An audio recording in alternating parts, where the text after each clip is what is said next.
नमस्कार दोस्तों, स्वागत है आपको हमारा YouTube चैनल सिंपल लाइफ पर। आज हम बात करते हैं मीन राशि में शनि देव का गोचर की वृष राशि पर संपूर्ण प्रभाव के बारे में। 29 मार्च 2025 को शनि मीन राशि में प्रवेश करेगा और 30 मई 2027 तक इसी राशि में स्थित रहेगा। शनि का ये गोचर वृष राशि के जातकों के लिए एकादश भाव में होगा, जिसे ज्योतिष में लाभ भाव कहा जाता है। ये भाव आर्थिक लाभ, आय के स्रोत, इच्छाओं की पूर्ति, सामाजिक प्रतिष्ठा, मित्रता, बड़े नेटवर्क और लंबी अवधि की योजनाओं से जुड़ा होता है। इस गोचर का प्रभाव वृष राशि के जातकों के करियर, वित्तीय स्थिति, पारिवारिक जीवन, प्रेम, शिक्षा, स्वास्थ्य और आध्यात्मिकता पर गहराई से देखने को मिलेगा।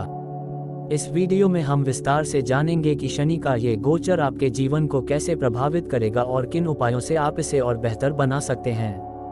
सबसे पहले बात करते हैं शनि का मीन राशि में गोचर का मुख्य प्रभाव के बारे में। वृष राशि के लिए शनि महाराज 11 भाव पर रहेगा और आपका इच्छा पूर्ति और आय का फलों में वृद्धि करेगा। साथ साथ 11 भाव से पहला, पंचम और अष्टम भाव पर दृष्टि डालेगा। शनि देव का दृष्टि के कारण संतान, हेल्थ पर शत्रुता में वृद्धि होगा। शिक्षा में मन चाहे रिजल्ट मिलेगा, लेकिन मेहनत ज्यादा करना होगा।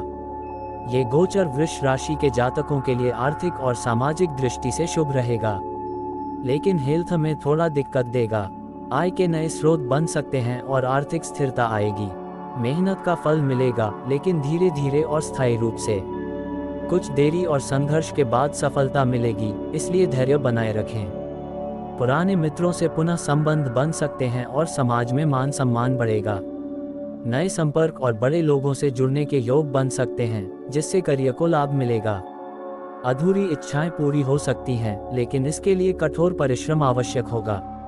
अब बात करते हैं करियर और व्यवसाय पर प्रभाव के बारे में। नौकरी पेशा लोगों को प्रमोशन या वेतन वृद्धि मिलने के योग बन सकते हैं। कार्यस्थल पर आपकी छवि मजबूत होगी और लोग आपकी सलाह को महत्व देंगे। जो लोग सरकारी नौकरी या प्रशासनिक सेवाओं से जुड़े हैं, उन्हें विशेष लाभ मिलेगा। व्यवसायियों के लिए ये समय नेटवर्किंग और बड़े सौदों के लिए बहुत अच्छा रहेगा। व्यापार में विस्तार और नई साझेदारियों के अवसर मिल सकते हैं। आय में वृद्धि होगी, लेकिन खर्चों पर नियंत्रण रखना आवश्यक रहेगा। विदेशी कंपनियों या मल्टीनेशनल बिजनेस से जुड़े जातकों को अच्छा लाभ मिलेगा। आपके लिए सुझाव 1, करियर में आगे बढ़ने के लिए धैर्य और अनुशासन बनाए रखें। 2, नई योजनाओं पर काम करने से पहले अच्छी रिसर्च करें। 3, कार्यस्थल पर अपने वरिष्ठ अधिकारियों और सहकर्मियों से मधुर संबंध बनाए रखें।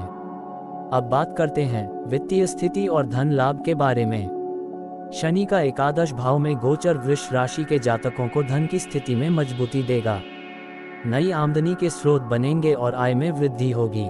यदि किसी को उधार दिया हुआ पैसा फंसा था, तो वापस मिलने के योग बन सकते हैं। निवेश से लाभ मिलने की संभावना है, विशेष रूप से लंबी अवधि के निवेश में। स्टॉक मार्केट, प्रॉपर्टी या अन्य वित्तीय निवेश से फायदा हो सकता है। खर्चे भी बढ़ सकते हैं, इसलिए बजट बनाकर चलना जरूरी होगा। आपके लिए सुझाव 1, अनावश्यक खर्चों से बचें और धन संचय पर ध्यान दें। 2, दीर्घकालिक निवेश करें और सोच समझकर आर्थिक फैसले लें।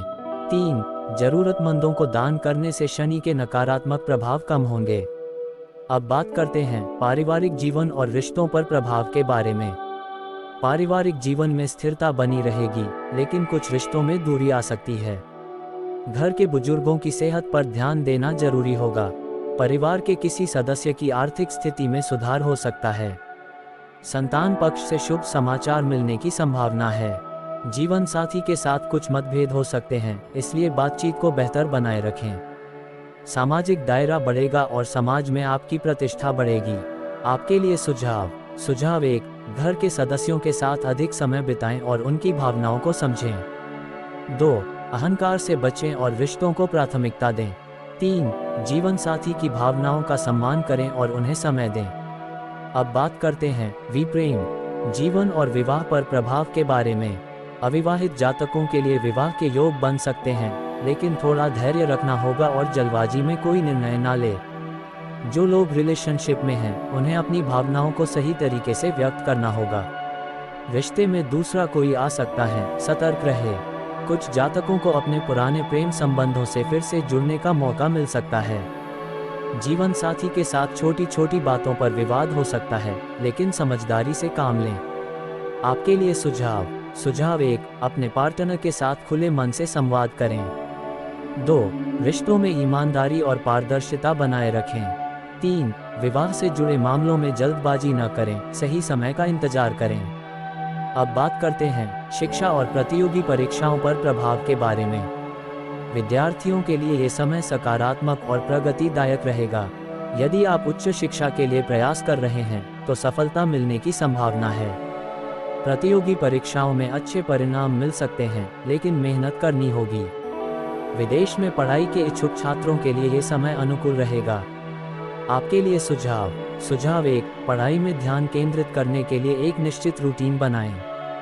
2, तकनीकी और शोध कार्यों में रुचि बढ़ सकती है, इन क्षेत्रों में अवसरों का लाभ उठाएं। 3, ध्यान और योग से एकाग्रता बढ़ाने की कोशिश करें। अब बात करते हैं स्वास्थ्य और मानसिक स्थिति के बारे में। स्वास्थ्य की दृष्टि से यह गोचर मध्यम फलदायी रहेगा। मानसिक तनाव हो सकता है, इसलिए योग और ध्यान को दिनचर्या में शामिल करें। इम्यून सिस्टम को मजबूत बनाए रखने के लिए खान पान पर ध्यान दें। पुराने रोगों से राहत मिल सकती है, लेकिन लापरवाही न बरतें। अनियमित जीवन शैली से बचें और पर्याप्त नींद लें। आपके लिए सुझाव 1, नियमित रूप से व्यायाम करें और स्वस्थ खान पान अपनाएं। 2, मानसिक शांति के लिए ध्यान और प्राणायाम करें। 3, अत्यधिक काम के बोझ से बचें और संतुलित जीवन शैली अपनाएं। अब बात करते हैं उपाय के बारे में। शनि के प्रभाव को संतुलित करने के लिए कुछ खास उपाय करने चाहिए। उपाय 1, हर शनिवार शनि मंत्र का जाप करें, ओम शनिश्चराय नमः। 2, शनिवार को पीपल के पेड़ में जल चढ़ाएं और दीपक जलाएं। 3, जरूरतमंदों को काले तिल, कंबल और तेल का दान करें। 4, हनुमान चालीसा का नियमित पाठ करें।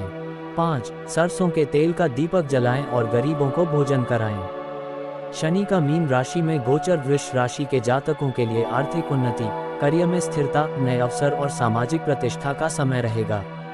यह एक ऐसा दौर होगा जब आपको संयम, मेहनत और सही दिशा में प्रयास करना होगा। यदि आप इस समय को सकारात्मक रूप से अपनाते हैं तो ये गोचर आपके करियर, वित्तीय स्थिति और सामाजिक प्रतिष्ठा में स्थायित्व ला सकता है। अगर यह जानकारी आपको उपयोगी लगी हो तो वीडियो को लाइक करें, शेयर करें और हमारे चैनल को सब्सक्राइब करें। अपने अनुभव और सवाल हमें कमेंट सेक्शन में जरूर बताएं। धन्यवाद। जय शनिदेव।